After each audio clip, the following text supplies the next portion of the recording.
જય માતાજી ખેડૂત મિત્રો.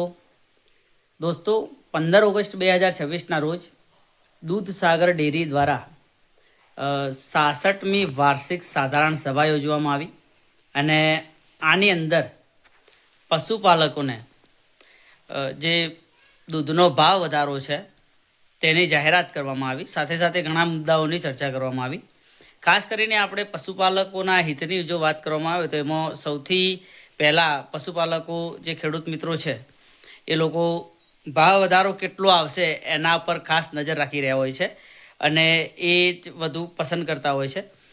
તો દોસ્તો, આ વખતે દૂધસાગર ડેરીના ચેરમેન શ્રી દ્વારા જાહેરાત કરવામાં આવી કે આ વર્ષનો 25-26 જે વર્ષ છે એ વર્ષનો વાર્ષિક જે ભાવફેર છે એ 455 કરોડ રૂપિયાની જાહેરાત કરવામાં આવી છે અને ગત વર્ષ કરતાં ગયા વર્ષે 437 કરોડ હતો, જેમાં વધારો થઈને 18 કરોડનો વધારો ગત વર્ષ કરતાં વધુ છે. તો પશુપાલક મિત્રોને મારે સીધું જણાવવું છે કે ગત વર્ષે જે આપણને જે ભાવ વધારો મળ્યો હતો એની અંદર આપણે કંઈ વધારો સમજતા હોય તો મારા ખ્યાલથી નથી. ગત વર્ષ કરતાં ઓછો પણ હોઈ શકે, કારણ કે આની અંદર 18 કરોડ ભાવફેરનો વધારો થયો છે. સાથે સાથે દૂધનું ટર્નઓવર પણ વધ્યું છે, એટલે કે પશુપાલકો વધારે જોડાયા છે અને દૂધનું ટર્નઓવર સમથિંગ 6 કરોડ જેટલું દૂધનું ટર્નઓવર વધ્યું છે. આ વર્ષે 9,000 કરોડ કરતાં પણ પ્લસ છે. એટલે આપણે પશુપાલકો સીધું ગણિત ગણતા હોય છે દોસ્તો, કે આપણે લાખ રૂપિયાનું દૂધ ભરાયું તો આપણને લાખે કેટલા રૂપિયા ભાવફેર મળ્યો એ જ લોકો ઈચ્છતા હોય છે.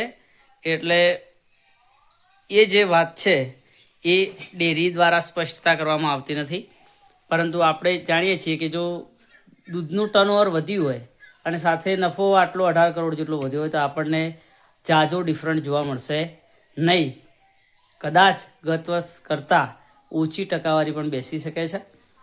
બીજું દોસ્તો, અધરની અંદર જાહેરાત કરવામાં આવી છે કે દૂધસાગર ડેરી દ્વારા આગામી સમયમાં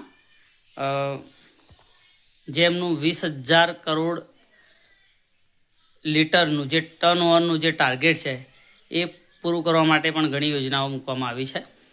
એટલે ખાસ પશુપાલકોને વિનંતી છે કે ડેરી જોડે એવી માગણી હોવી જોઈએ કે પશુપાલકો અત્યારે જે નવા પશુપાલકો ઉમેરાઈ રહ્યા છે અને જેને આ ધંધામાં રસ છે તો એમને આર્થિક સહાય, લોન રૂપી અથવા તો બીજી કોઈ રીતે આર્થિક સહાય પૂરી પડે અને ઘાસચારાનું પ્લાનિંગ જે સાગરદાનની અંદર એકી તરફી મતલબ 200 રૂપિયાનો જે વધારો કરવામાં આવ્યો છે તો એની અંદર કંઈક ઘટાડો કરવામાં આવે એવી માગણી ડેરી સમક્ષ હોવી જોઈએ.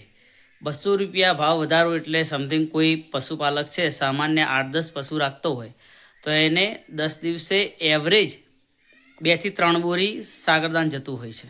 મહિનાનું એને 6 થી 7 બેગ 7 થી 8 બેગ સાગરદાન જતું હોય તો એને 1,600 થી 1,700 રૂપિયા વધારાના ચૂકવવાના થાય છે.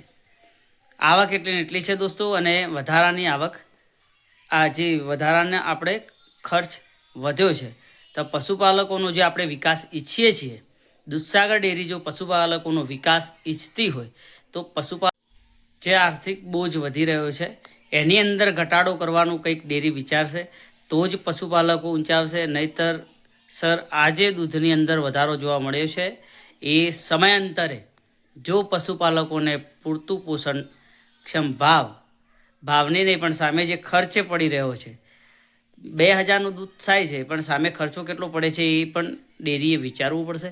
જો આ ના થયું તો ભવિષ્યમાં ધીરે ધીરે લોકો આ દૂધનો ધંધો છોડશે અને દૂધનો ધંધો જો છોડશે તો તમારું જે લક્ષ્યાંક છે 20,000 કરોડ લીટર દૂધનું એ પૂરું નહીં થાય.